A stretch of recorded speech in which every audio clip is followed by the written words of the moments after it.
Le Paris Saint-Germain, l'Olympique de Marseille et le LOSC connaissent respectivement leurs adversaires pour les quarts de finale de la Ligue des Champions, la Ligue Europa et la Conference League. Et dans cette vidéo, on va tenter de pronostiquer ces trois rencontres. Salut tout le monde, c'est Mathieu. On se retrouve aujourd'hui pour une nouvelle vidéo pronostic.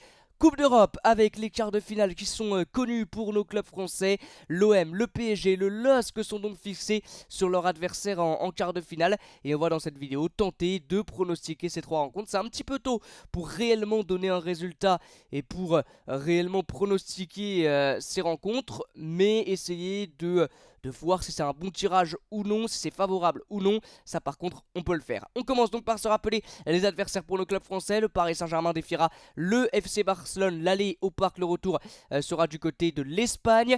L'Olympique de Marseille défiera le Benfica. L'aller au Portugal, le retour au Vélodrome. Et Lille affrontera Aston Villa. L'aller en Angleterre, le retour à Pierre-Mauroy. On commence match par match donc, et on commence avec ce choc pour les quarts de finale de Ligue des Champions entre le Paris Saint-Germain et le FC Barcelone. Alors je vous mets à l'écran le classement respectif de la Ligue 1 et de la Liga. En Ligue 1, le Paris Saint-Germain est largement devant, devrait aller chercher le titre en toute vraisemblance. À part catastrophe, le PSG sera champion de Ligue 1 normalement. Ils ont 10 points d'avance sur le Stade Brestois à l'heure où je vous parle.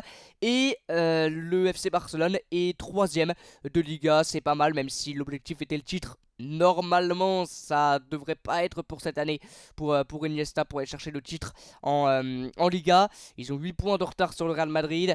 Bon, par contre, ils n'ont pas trop de retard sur Gérone, donc une deuxième place est encore possible. Mais là, concentration à la Ligue des Champions, à ce quart de finale, donc entre le PSG et le Barça, ça va être un match très serré, très sincèrement. Allez, retour, je pense que ça va jouer sur des détails, parce que quand on regarde les effectifs, je vous mets à l'écran ceux du Paris Saint-Germain, bon, ça sera pas celui-là qui jouera contre le FC Barcelone. Par exemple, il n'y a pas de Kylian Mbappé, c'est Carlos Soler qui est titulaire, voilà, donc il y aura des changements, bien évidemment, sur ce que vous voyez à l'écran, c'est les dernières compos utilisées par Luis Enrique. Normalement, Kylian Mbappé devrait être titulaire aller-retour. S'il n'y a pas de blessure, s'il n'y a pas de soucis, ça devrait être le cas. Le milieu de terrain, Vitinha, Fabienne Ruiz normalement et Warren Zaïre-Emery devraient aussi être présents. Donc voilà, il y aura quelques changements par rapport à la compo que vous voyez sous vos yeux.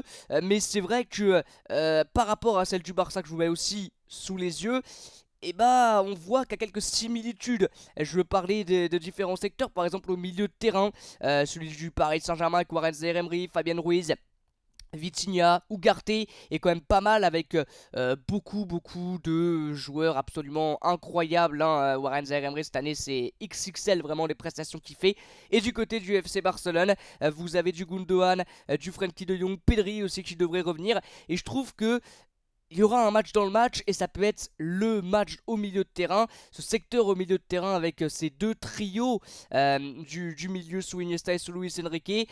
À voir quel est le meilleur, ces deux trios assez polyvalents, assez complets, vraiment. Donc à voir, ça va être vraiment très important d'être à 100% dans ce secteur-là, parce que l'équipe qui arrivera à prendre le dessus au milieu de terrain, je pense, aura déjà un sacré avantage. Et l'autre secteur qui est très important à prendre en compte, c'est le secteur offensif, avec également deux trios du côté du PSG, surtout basé sur de la vitesse, sur de la technicité, sur de la prise de profondeur, avec Kylian Mbappé, Ousmane Dembélé et Bradley Barcola. Et du côté du FC Barcelone, c'est surtout de la polyvalence, ça se complète beaucoup avec Robert Lewandowski qui est un petit peu en mode pivot, voilà le vrai neuf devant, et puis sur les côtés Lamine Yamal et Joao Félix, voilà qui sont souvent titulaires ces derniers temps, donc à voir si ce sera ce trio là, mais c'est un trio qui se complète très bien, et voilà c'est pour ça que je pense que ce match va se jouer sur des détails, parce que je dis pas que les effectifs se ressemblent et que la qualité est la même, ça change par rapport au secteur, mais très sincèrement je pense que ce match va être très serré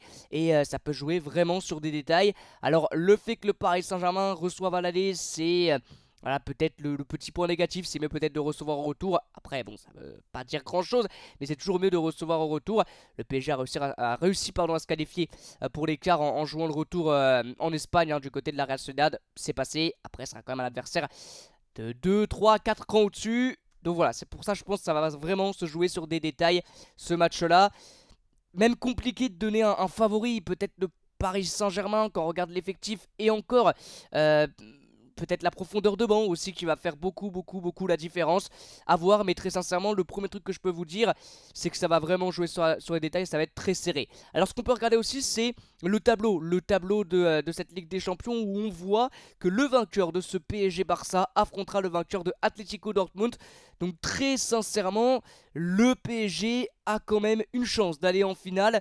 Je ne dis pas qu'ils vont y aller parce que c'est compliqué, très compliqué déjà de battre le FC Barcelone et après de se qualifier, enfin ça va être dur. Et par rapport à l'autre tableau où il y a City, où il y a Arsenal, où il y a le Real Madrid, et bah c'est peut-être plus ouvert celui-là avec le Paris Saint-Germain.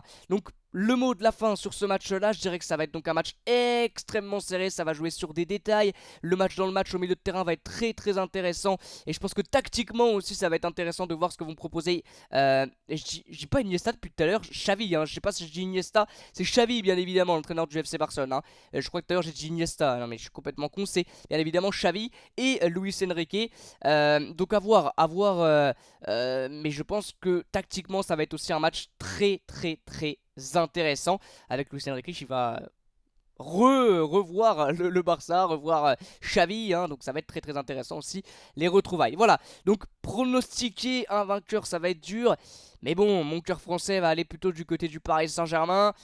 Mais ouais, ça va jouer sur des détails et c'est pas un tirage facile. Hein. De toute façon, en quart de finale, il y a pas de tirage facile qui existe. Allez, on passe désormais à la Ligue Europa avec ce match entre l'Olympique de Marseille et le Benfica. L'OM qui évite par exemple le Liverpool, mais qui prend un très gros Benfica qui est deuxième, vous le voyez, au Portugal, deuxième derrière le Sporting, devant Porto, devant Braga. Le Benfica qui a battu le Toulouse Football Club difficilement, vraiment très difficilement. Toulouse aurait mérité de se qualifier et ils ont également battu Benfica, l'Ajax, je crois, non c'est pas l'Ajax, ils n'ont pas battu l'Ajax.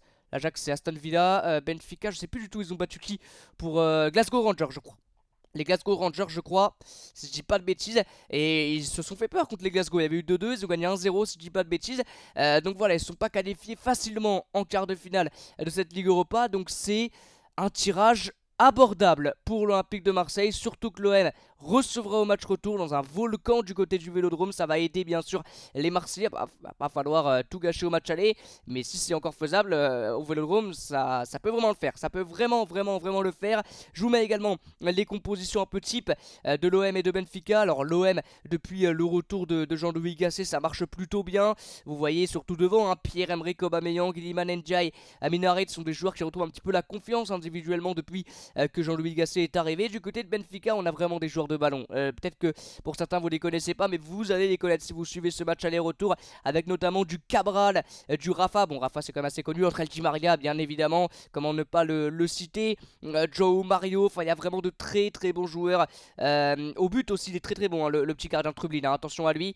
Il y a vraiment une superbe équipe du côté du Benfica, mais quand on regarde leur tour d'avant, on peut dire que c'est possible. On peut vraiment dire que c'est possible. En tout cas, c'est un tirage favorable pour l'OM. Je vous mets également le tableau de l'OM pour vous montrer un petit peu qui ils évitent pour ces quarts de finale, notamment Liverpool, hein, bien évidemment. Ils évitent aussi l'AC Milan, le Bayer Leverkusen.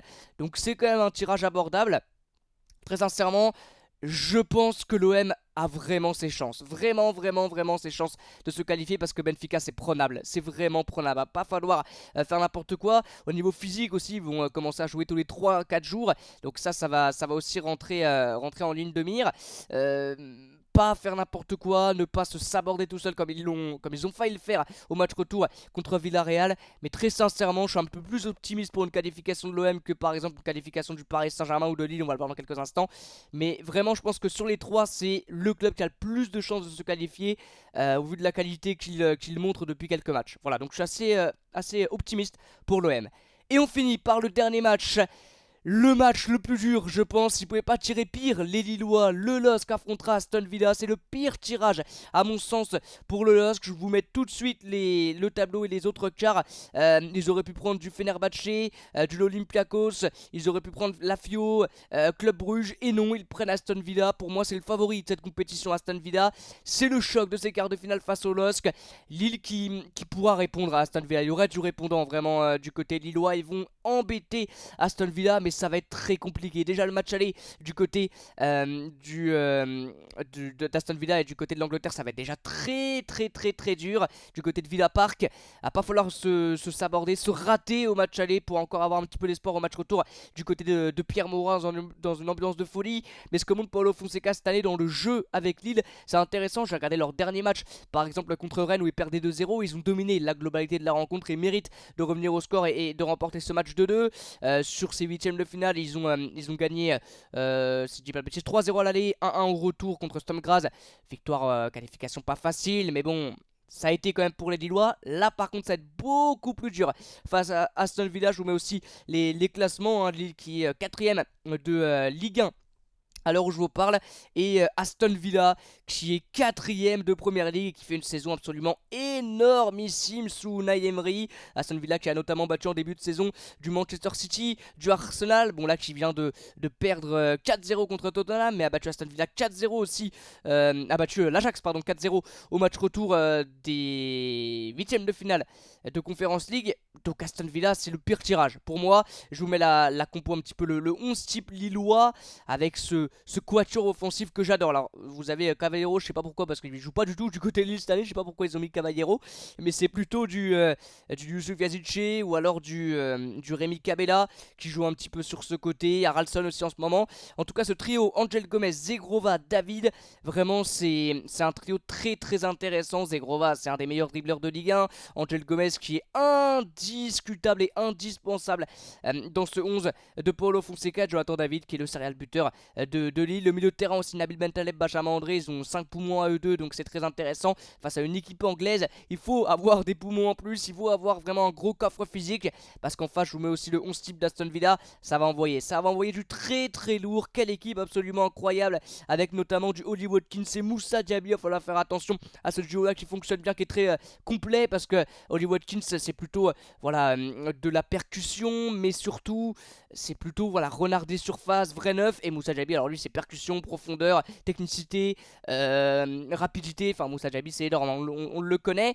Et puis vous avez aussi du Camara, l'ancien olympique de Marseille, Louis au milieu de terrain qui est très intéressant, et Emiliano Martinez, comment ne pas en parler. Et ce petit capitaine qui est un joueur pour moi à mon sens assez sous-coté, McGinn. Quel joueur exceptionnel ce McGinn, c'est le capitaine d'Aston Villa. Lui aussi il va falloir le surveiller sur cette confrontation aller-retour. C'est donc le pire tirage pour moi que pouvait faire le LOSC. Ça va être très dur de se qualifier face à Aston Villa. C'est pour ça que je dis que pour moi l'équipe qui a le plus de chance c'est l'OM, parce que le PSG ça va être assez dur, ça va jouer sur des détails, donc ça va être compliqué. Ça peut le faire mais ça va être compliqué. Par contre Lille j'y crois pas trop, hein. J'y crois pas trop, ils peuvent s'en sortir, ça va être serré, je ne vois pas non plus Lille perdre 4-0, 3-0 aller-retour et voilà, bouclé, je pense pas. Je pense que Lille vraiment va avoir du répondant. Mais il va falloir être très costaud, ne pas déjà battre Aston Villa au Villa Park, je ne crois pas. Le mieux serait d'aller chercher un nul ou alors une défaite au max 2-0 pour encore y croire un peu au match retour, et ça me paraît compliqué. Voilà, donc pour réellement clore cette vidéo, je vais vous donner pour moi les pronos, les équipes qui passeront.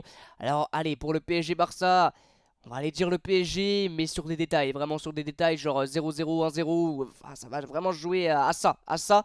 Et puis l'OM, moi par contre je vois vraiment l'OM s'imposer, se qualifier, hein, très sincèrement, parce que Benfica c'est largement prenable, on l'a vu sur les derniers matchs et sur les derniers tours en Ligue Europa, c'est vraiment prenable.